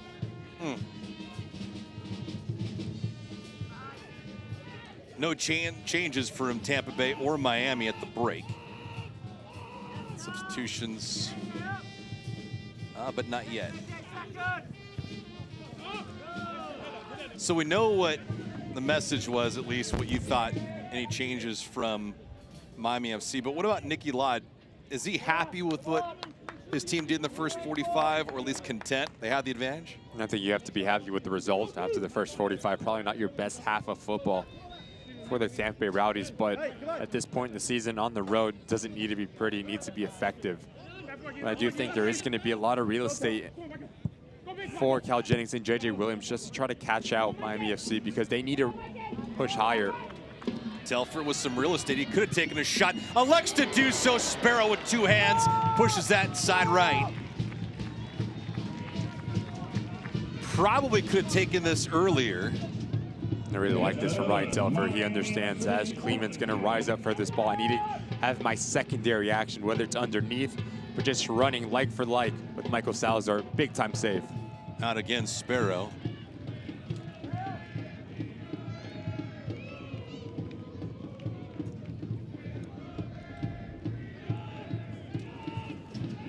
This moment of the match brought to you by Good Greek Moving and Storage, your superhero movers. 1-0 Tampa Bay. Goal in the 36th minute, courtesy of Cal Jennings.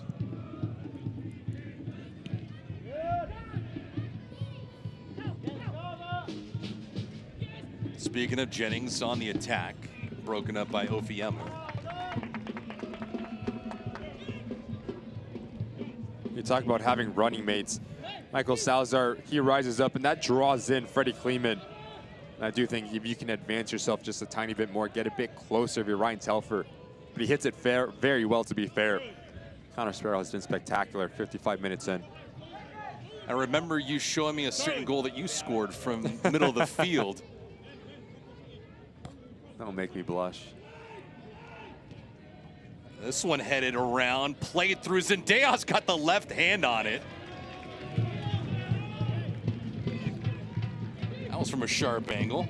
It's a dangerous moment. Anything from 30 yards in, it's going to be a long throw, and just to put this thing in the mixer and cause chaos within the opposing 18-yard box. Zendejas stays big.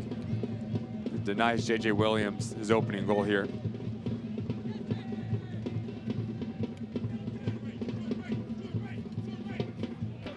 Sweet move by Segbers there. Cabral, I don't know how he got to it.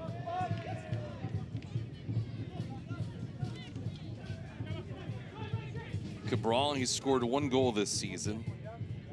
Miami FC on the opposite end of the goal differential. They're -2 now. Scored 31 goals this campaign. They've conceded now 33. Telfer could not win it there against Atlee. Connor's played a well-paced game tonight.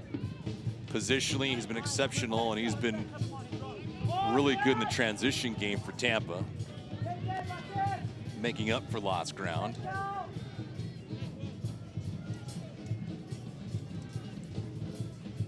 They're not the odds-on favorite to win the East, but I'd hate to see them in the 2nd or 3rd round.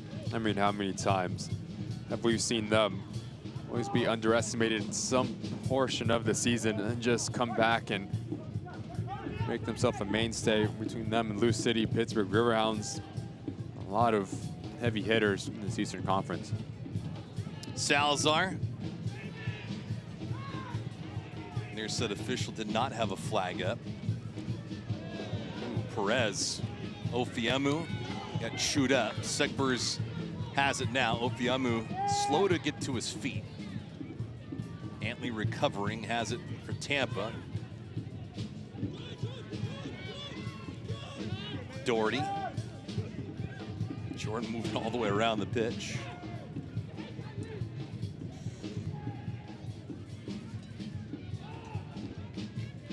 Tampa playing more with possession here in the second half than they did in the first half.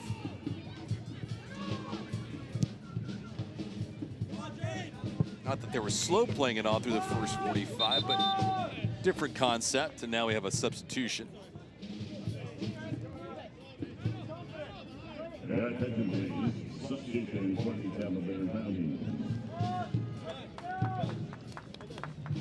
First substitution of the night for either side of the ledger as Perez comes out.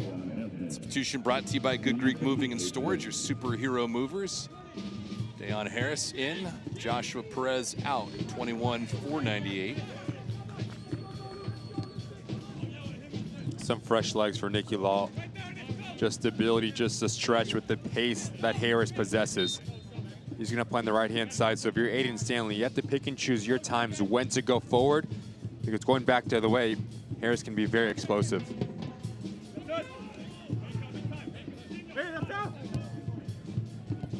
It's a giveaway there. Velo, Rivas trying to capitalize on something. Push forward. Telfer trying to close that gap. Antley, again, marvelous body positioning, and they win possession there. I'll tell you what, that's the second time, like you just mentioned, David. He understands that just two center backs are getting caught high, so he needs to shift over with the run of Ryan Telfer. And he wins that battle once again, and he's been spectacular. Connor Antley, the right back for the Rowdies. When you look at it from a macro and a micro concept, that's a defender that he's trying to win his individual matchup, and he's done so. Salazar holding his footing for the moment. Doherty. Jennings. Almost got away with it. Well, those are the moments that I'm talking about. If you're Paco Craig, you need to win that battle. Yeah.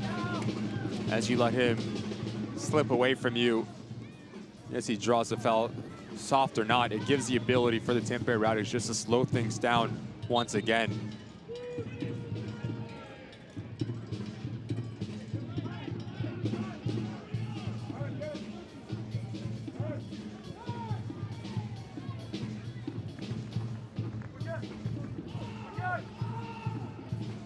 We had one hydration break in the first half, and we will have a second one in this half. Right around the 75th minute, we are guessing. Salazar, Rivas burned over that one. Cabral. Velo here, surveying the land, back to Joaquin Rivas. Joaquin, trying to turn, fire, no.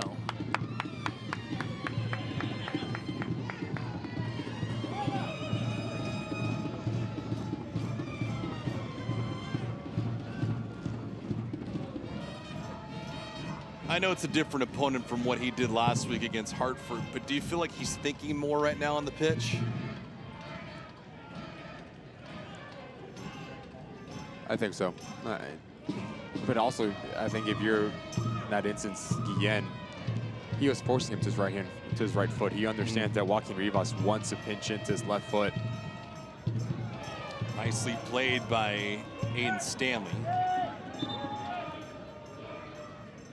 And we'll do it again. And that's what to be expected. You scored a hat trick last time out. When the team sheet comes and the scouting report comes, they're going to circle you and say, we cannot let this man come to his left-hand foot, because we see how clinical he was at Hartford. And I do think the Rowdies have done a very good job defensively. 62nd minute, here's Aiden Stanley. Tries it once, and now a second time. Sparrow, two-hand punch. Stanley again. Aiden working hard, has two players on the backhand side. Paco Craig on that back post, but service a little too hot.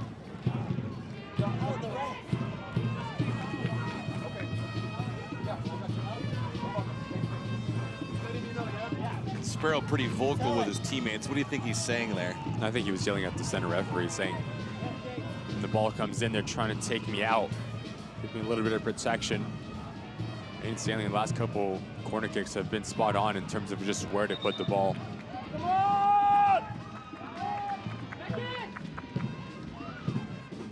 So one substitution this half goes to Tampa. We'll see what Miami provides. Kyle Murphy on the bench right now. Has not started in almost a month and a half.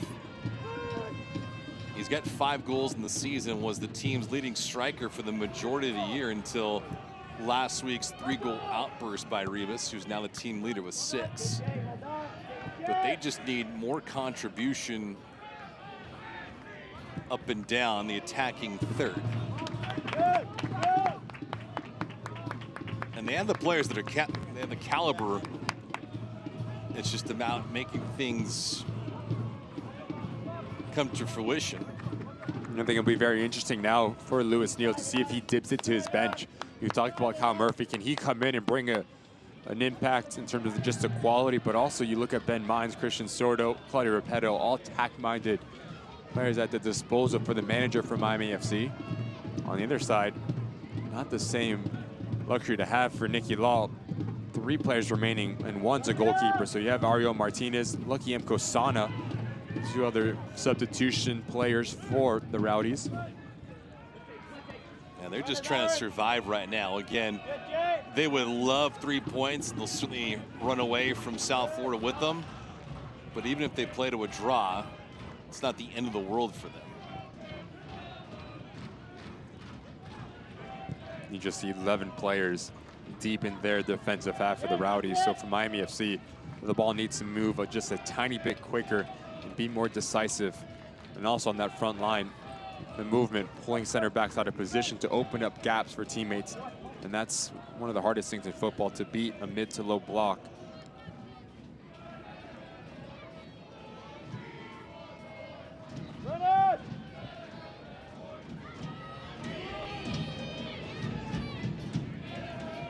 Brawl, 1 touch to Velo. Trying to work that triangle between those 3, but poor execution there.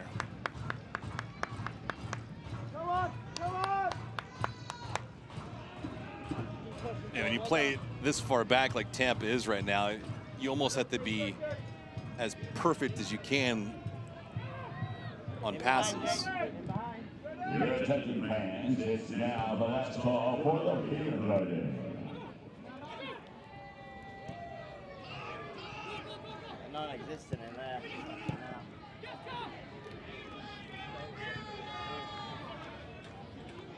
66th minute. Rowdies after this contest. They have a date with Hartford on September the 2nd. Miami FC will be battling Indy 11 on the road.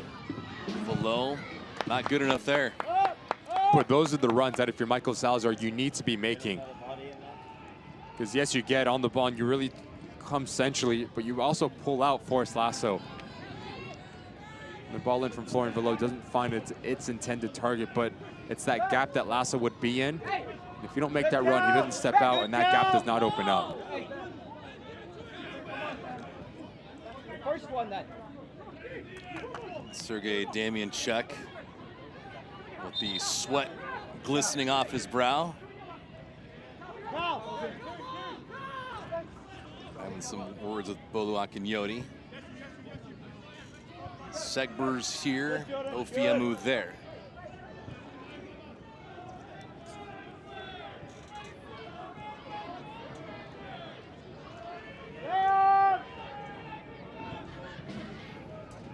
Antley on the approach. More to come, this cross, nobody around.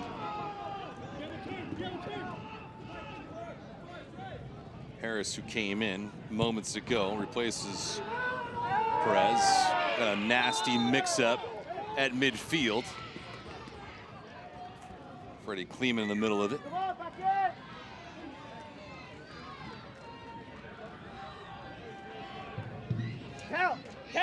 Really good ball in from Gabriel Cabral, because he knows Florian Velo has a better body position of Kleeman. Clear as day, just takes out. I think it's that right ankle of Florian Velo. Oh, center back is on a yellow card for the Rowdies.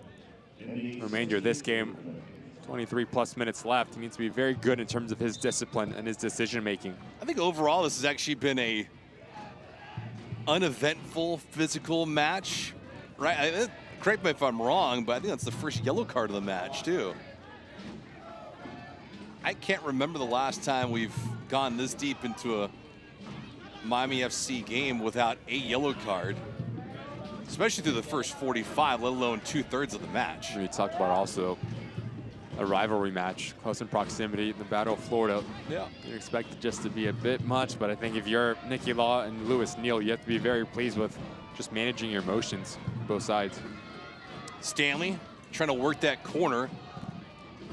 Sparrow gets it out. Bolu trying to force his way on the backhand side of Dennis. Dennis nearly had a goal in the first half, a shot in the crossbar flush.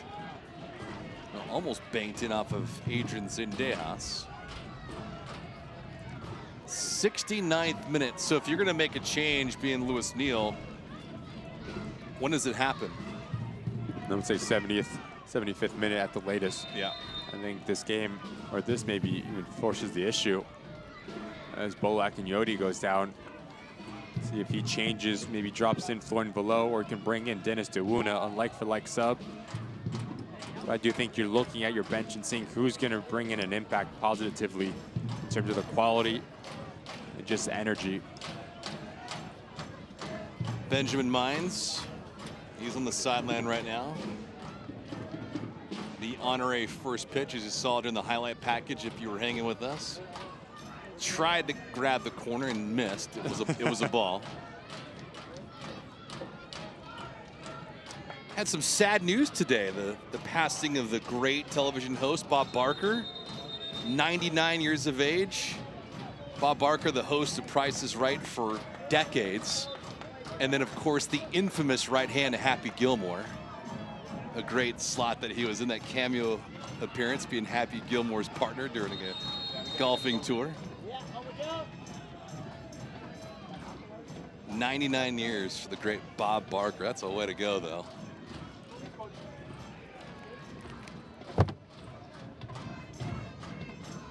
Fans have made the trek from Tampa. So far, so good.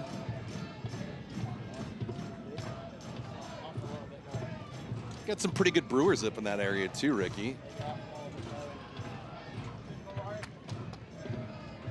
Not that they've shared anything with us down here. A little rude, but it's all right. So Murphy on the sideline so far. Repetto, Dennis DeWuna, Benjamin Mines, and Christian Sordo. So there's all kinds of firepower that Miami FC can bring off.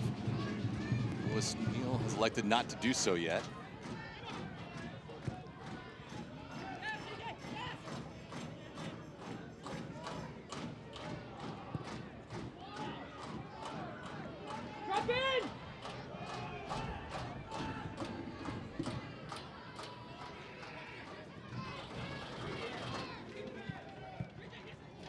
Nice touch passing.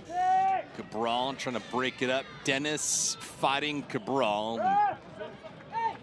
Ruling is going to go to Miami FC. As soon as that restart comes, there's a nice move. Pretty sweet move by Dayon. J.J. Williams trying to split one defender, can't.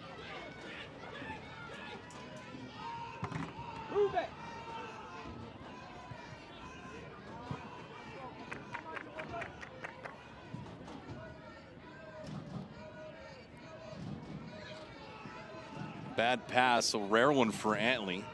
And now we'll see if Miami FC can counter it. Salazar had a step against Kleeman. See if you can create an angle. Salazar, Rivas, that one well behind him by a good country mile. It's not having the same quality in the final third for Miami FC. Ideas are there, but just the execution has been lacking. Whether it's the movement, whether it's just passes finding their intended target or trying to overcomplicate things. Antley a little frustrated on the other end for Tampa.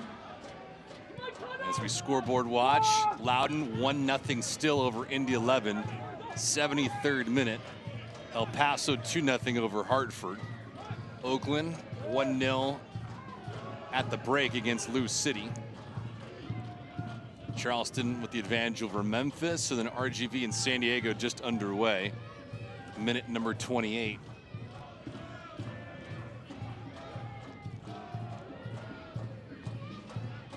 Just needs to be faster.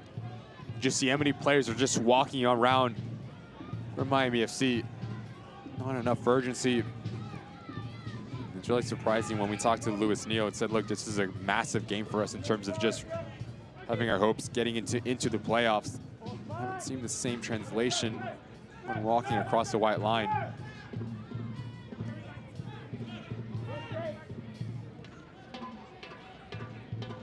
And then if you ask Forrest Lasso and Freddie Kleeman, the two center backs for the Rowdies, it's been a very easy day at the office. Everything has been in front of them. For two center backs just stepping into that middle third and just clogging passing lanes, moving from left to right. It doesn't get much easier than that. No one really running off of their shoulders and making them face their own goal. And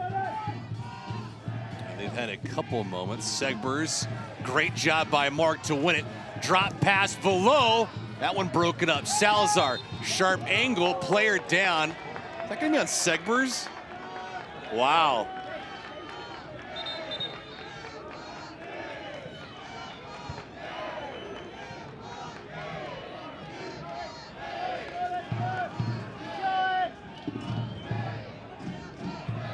Connor Sparrow vocal. We're gonna have the hydration break, but we can go back on this replay, and Ricky, and tell me what you see.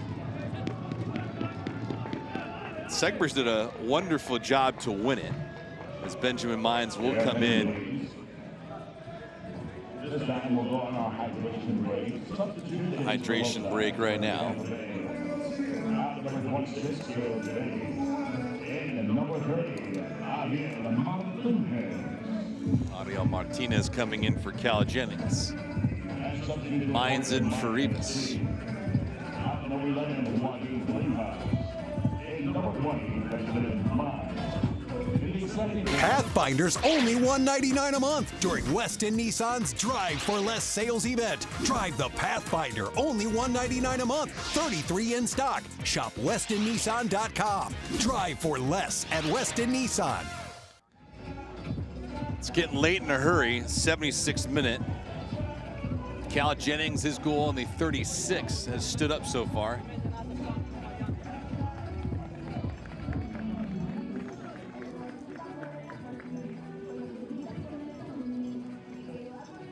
Not to say that they're lost, but there's just something up with Miami here in the second half, Ricky. I don't know if you could really pinpoint it for us, but please, if you may. It just seems like there's not enough creativeness between lines, because you talk about when Luis Neal came into the helm, we asked him what changed. He said, I just gave the players more freedom to get themselves higher up the field and just express themselves. We haven't really seen that same sort of success for players like Joaquin Rivas as he's make way for Ben Mines.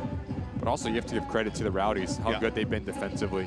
Just so compact, and there's a reason why only 23 goals against in 24 games this campaign. A team that's really stout defensively, has a clear identity of how they want to defend and when they defend. But I also think if you're Miami FC, there is going to be some success to be had. We just need to be a bit more cleaner and more decisive when you get in around that 18-yard box. Dumped down right here, and that's the result in a free kick. Yeah, it's one thing with Connor Sparrow so far this season, looking at his numbers. While they are good, he's registered 7 clean sheets on the year.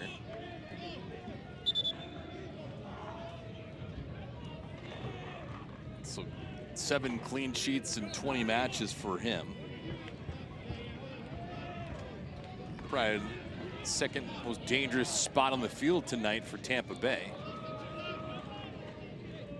Then you have to think this is going to be an in-swinger on top of that PK spot. If you're Miami FC, you drop in unison or you step in unison. So many times that lack of communication. Doherty on service, a little weak on it. Not a little, very weak. The desire should have been more.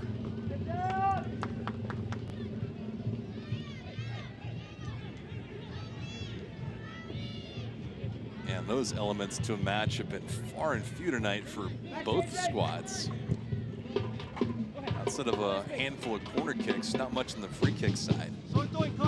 Mines, who just came into the contest, replaces Joaquin Rivas. His night's over with. Segbers, who's had some moments. Mines, can he keep it? No.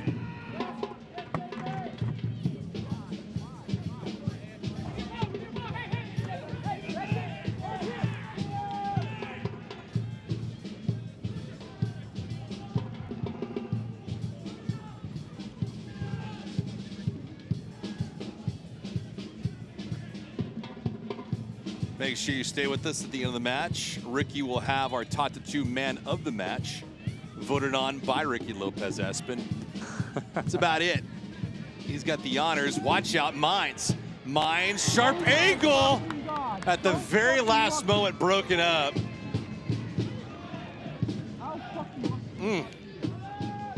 Salazar looking, asking for it. Mines way too strong in that cross. Martinez doing a fine job shielding off Paco Craig. Counter almost was labeled. And now we're gonna have a foot race here. Harris, Martinez for Tampa Bay, and Aiden Stanley gets this thing into harm's way. You whip the ball into a dangerous area, good things happen. Aiden Stanley, he provides a quality from a wide area. As this ball rotates over, I think if you're Ben Mines, if you cut this ball back into the floor and below, it's probably a better success rate, but take nothing away from the strike and nothing away from that goal line clearance from Forrest Lasso. Terrific individual defending from the center back. I'm interested because the angle, I wonder if that would have gone off the goal post. It was that interesting angle that Jennings scored on that you had to take a look at like 5, 6, 7 times to see if it actually went in. It's also the first time that we've seen Miami FC just whip the ball inside that 18-yard box and try to cause chaos within the back line of the Rowdies. You get numbers, well, it's 8 yards out of Connor Sparrow's goal. Good things can happen. The service, we talked about the service in the open, needs to be a bit better, just a willingness to cause chaos and put under pressure your opposition. 81st minute. We have had a hydration break here in the second half as well. Some real estate here for Tampa Bay. They get another goal, this thing will be over.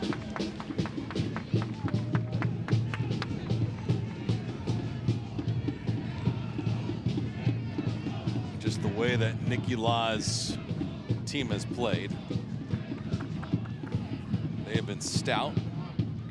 Conceded a little bit, but they really have not been in vulnerable spots from wire to wire.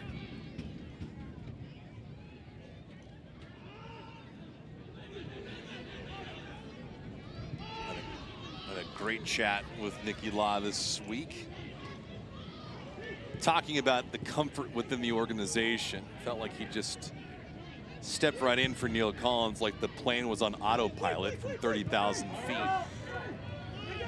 And when you're in a situation like that, you just want to make sure you land that thing with all wheels. I think in a situation that Nicky Law was in, for as well as the team was doing, you just don't want to ruffle any feathers. Doherty, outside Martinez, complete gap on that hit. Waffled around, Telfer has it now.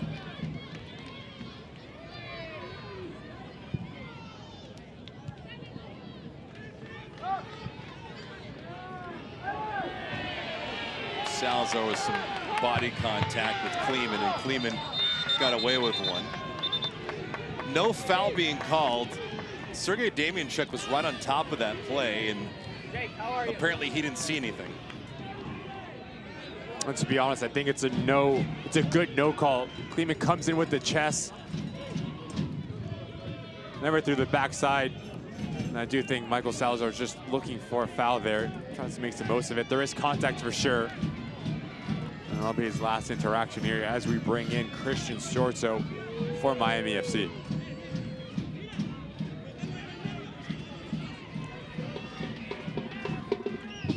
Claudio Repetto also coming in. Substitutions right now brought to you by Good Greek Moving and Storage, your superhero movers. These changes, though, in the 83rd minute, Ricky. In my opinion, I think they're a bit late. Louis Neal. You talked about Kyle Murphy as well. He needs to get on the field. He gives you the ability just to stretch this game, but this man, Claudio Repetto, hasn't seen as much game time as he was like, whether due to injury, whether it's due just to run of form. He's an out-and-out number 9, likes to play with his back to go and bring players in. You pair him on the top line with Florian Velo, a player that's creative underneath him. I do think Christian Sorto's going to have a say in the remaining of this game. On that left-hand side, he's going to slot in. Just get in behind Kleeman and Connor Antley. That right side of the Rowdies back line. Coming in a match like this, how long does it take a player to heat up? I think that's what differentiates a good sub from a great sub, right? Yeah. The ability just to adapt and pick up the tempo right away. But I do think for any player, you come into a game that's very high tempo, it's just connecting your first pass, getting the confidence and getting in the rhythm. And as you start to get that, you grow, whether it's a rhythm or confidence, that's when you start to express yourself in the final third. Did you ever come off the bench? I did. You did? What was it like for you? I mean, did you feel like you were in a better, comfortable spot, or you prefer starting no matter what? I think of starting. I think you ask any player, it's starting. But also coming off the bench, you get to watch out. Martinez with the leg, but he is well offside. I think you get to have a feel from the sideline to see maybe how can I beat my individual battle, what little gaps are opening up. As a striker, I always watch the center back. So if they're a bit eager in stepping up the line, you bait them in to go in behind. So little things like that you can take off. But I do think if you ask any sort of player, any competitor, if they want to start every single game they can. Yeah.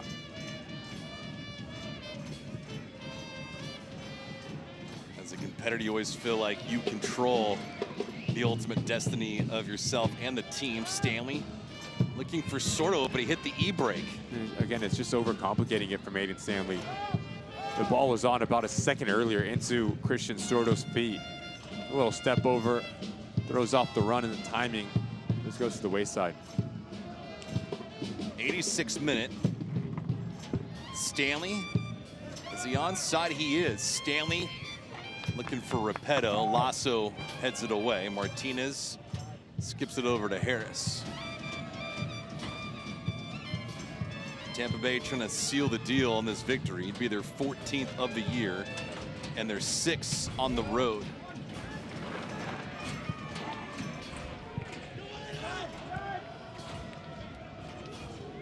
Cava with some space. LaCava goes down inside the 18. No penalty called, and now there is.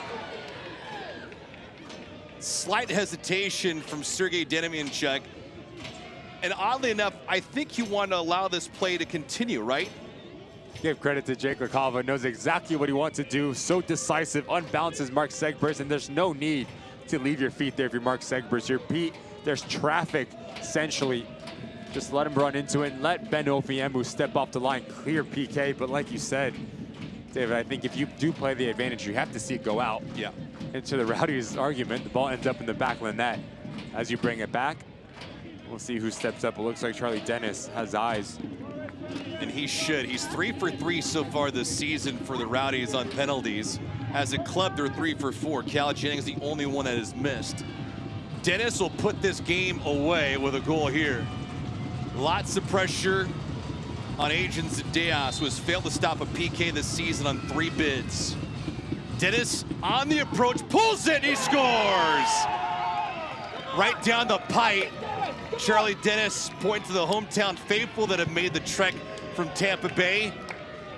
Could be the final nail in the coffin. Tampa Bay now 2-0 over Miami. Just takes a little bit off of it. Lets Zendejas guess the wrong way. Goes essentially the audacity and the confidence. Cool as you would like. Off to the corner, celebrate. 2 goals for Tampa Bay Rowdy. Really Dennis is 9th on the year. It seems like 3 points going back to Northern Florida.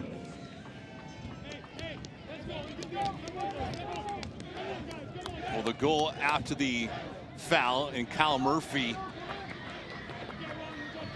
coming in now in the 88th minute. for Florian Vallot. So Dennis, the damage here in the second half. Jennings in the first.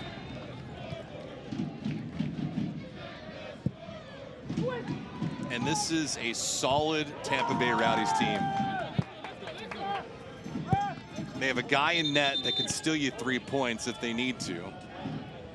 But they are littered with firepower up front. They're good. They're real good. It's weird to say because Pittsburgh was flat to open up the year. Then they got into the US Open Cup and just something got into their spirit where they gained some steam.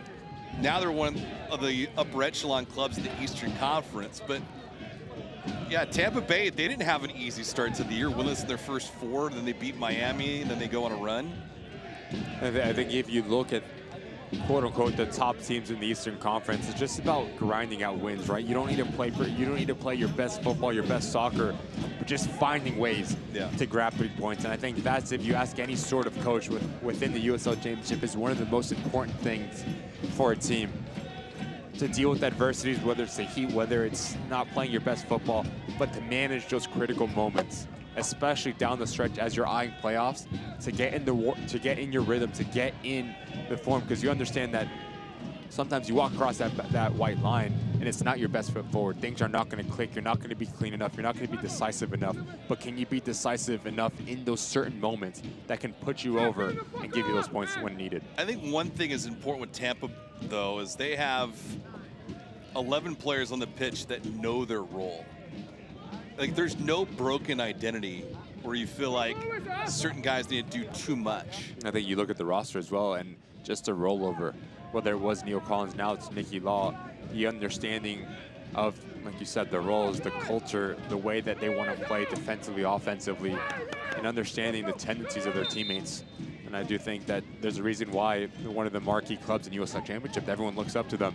Yes, any player, what team they want to play for, essentially, it's sometimes the Tampa Bay Rowdies, because they understand that there's excellence that are demanded.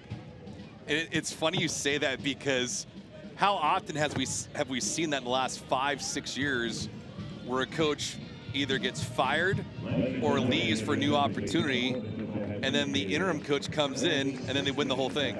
You think about Orange County a couple years, right? Exactly. It's an interesting element.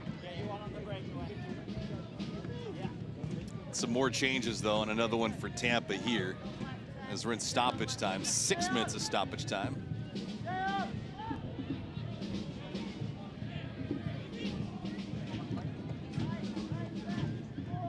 CM Kosana coming in right now. I thought he was very good. Makava. Talk about game changers all over the field for the Rowdies. Plays out wide, but can beat players 1v1. And now we have Lucky M. Kosana, player that just rises up to every time his number is called, scoring timely goal after timely goals for the Rowdies. It's a luxury to have coming off the bench for Nicky Law's side. 5th season with Tampa Bay.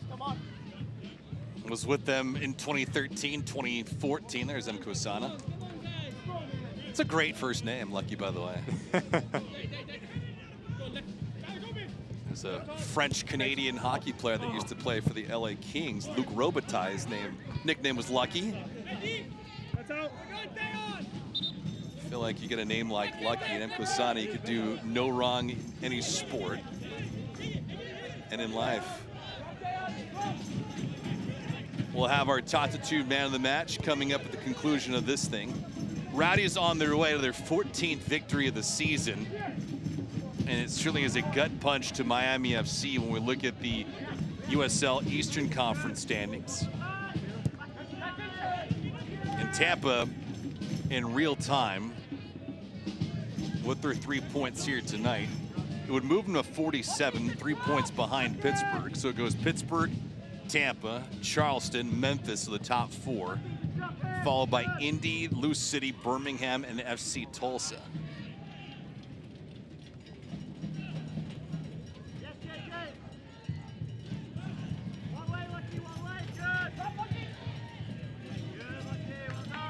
And if If you want to take a guess on who's going to be the top 8 in the Eastern Conference, it's anyone's guess.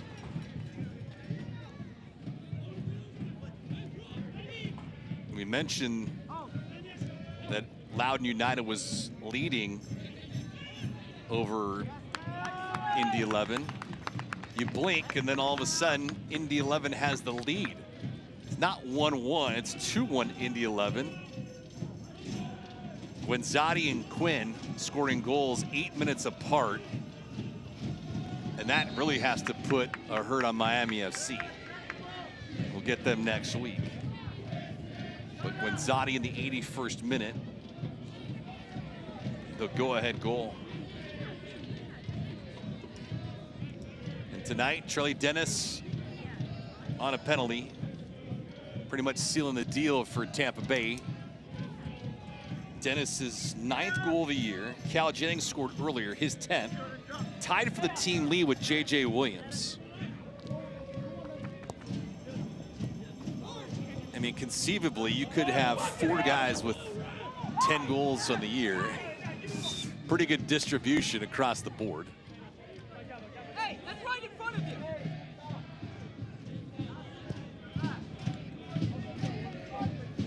I think if there is a weakness in Tampa Bay's game, probably their health, their lack of attrition. They've had 4 guys that have been banged up off and on this year. And as Ricky had mentioned, they only had 4 subs that were available here tonight. One of them is a keeper. Martinez, the ageless wonder, is on the pitch right now, and he's got possession. No numbers, though. Harris about 20 yards away from him at the top of the screen. Just play this thing out. Doherty wanted it back. Bolu wrapping around.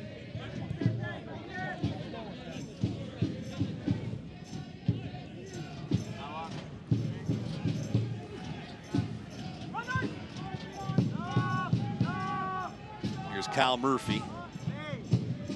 Murphy's got Mines on the opposite end, looking for Ben Mines. That one is headed away and will result in a corner kick.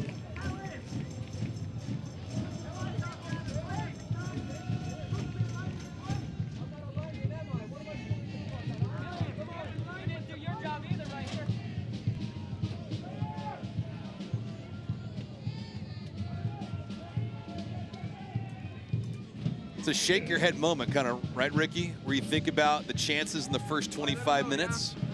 And I also think for Lewis Neal coming off that dominant win at Hartford Athletic, you were hoping to build off of that confidence as well. Yeah. Just didn't have that same kind of punch and ruthlessness in that final third. You look at the chances that Florian Velo had, Joaquin Rivas. Yeah, I think the Velo shot that was stopped by Sparrow,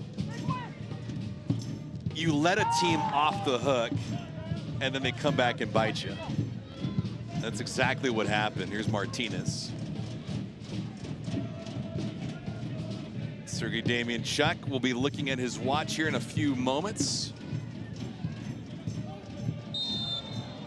And before that, we'll have a free kick from just outside the 18. But once again, it's just reactive defending for Miami FC. It's a 2-man game, and it's loose between J.J. Williams. Ofiema with the yellow card. Got to imagine this will be the final play of this contest. It's kind of been the story of the night for Miami FC. Ariel Martinez, J.J. Williams playing a 2-man game around 4 Miami FC defenders. And it's just so easy for J.J. Williams to draw this yellow card. Ben Ofiema doesn't move his feet. Gets caught lunging in, a lot of the body. And once again, about 20, 25 yards out, 3 Rowdy players standing over the ball.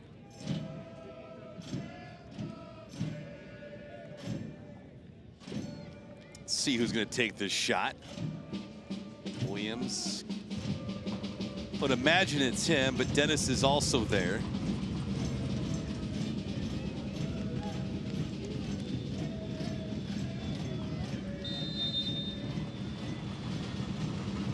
Nope, it'll be Martinez, drives that one into the wall. Stanley takes a good chunk of that, and this thing is all over surgical from Tampa Bay. Their 14th victory of the season, good for 47 points, second best in the Eastern Conference, and more importantly, they sweep the season series against Miami FC, winning by a combined score of 4-0.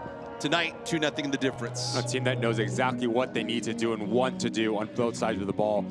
So good defensively, so compact, not giving an inch to this Miami FC back line. And when they got in front of their own goal, how clinical were they? Whether it was Charlie Dennis, whether it was Cal Jennings, creating something out of nothing. It just gives you a little bit of the glimpse of how good the Tampa Bay Rowdies are. At home, the top 2 man of the match for Miami FC. Who did you have, Ricky? I think it has to be Bo Akinyote, playing centrally, winning 10 out of his 14 individual duels. And he just gives that sense of security for Miami FC. He sits right in front of that back four, tough in the challenge, connected to his passes, but didn't have that same support system higher up the field. We'll have some post-game stats and some highlights on the other side, but for the time being, Tampa Bay wins this one. They'll head back home with their 14th victory of the season and drop Miami to 7-11-8 on the year. Rowdies 2, Miami FC nothing.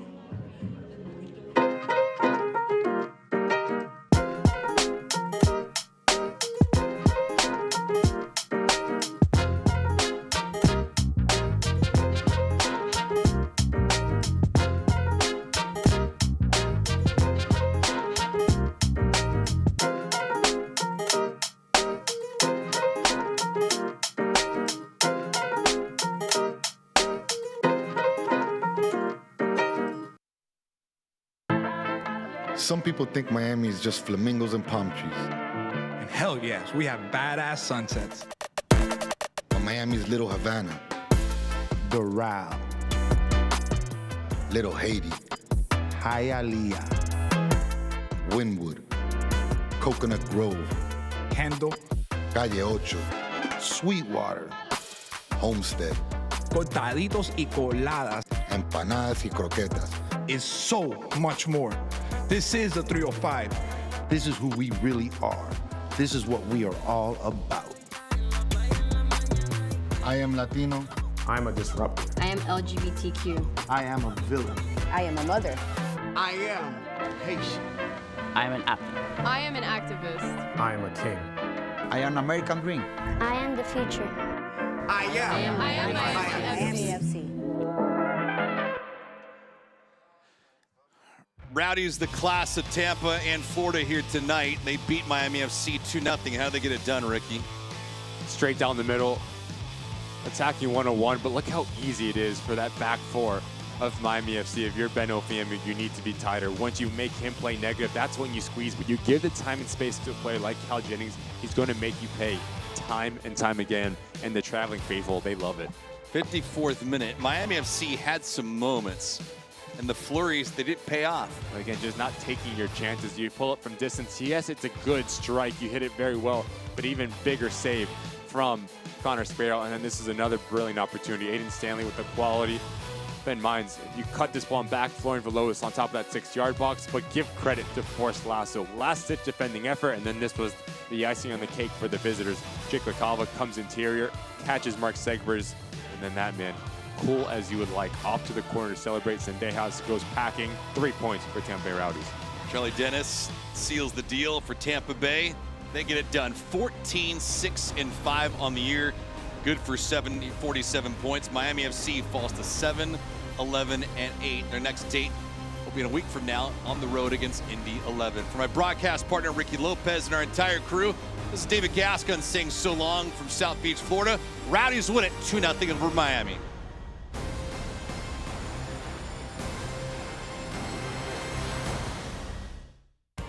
This copyrighted telecast of the United Soccer League Championship cannot be retransmitted, rebroadcast, or reproduced without the expressed written consent of the United Soccer League Championship.